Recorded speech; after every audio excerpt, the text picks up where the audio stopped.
Babalang muna natin yung mic, sir. So heto na nga si Punatic VP Sara Duterte na mukhang kabado sa kanyang first ever live selling para sa today's video. Babalang po natin.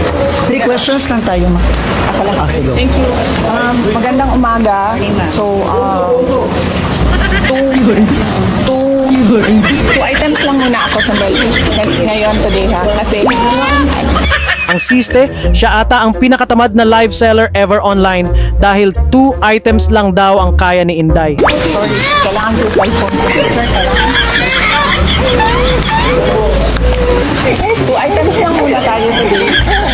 Kasi hinahabol ko yung house hearing.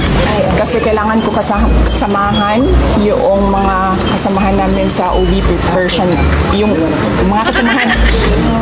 Again. 2 items lang muna tayo today.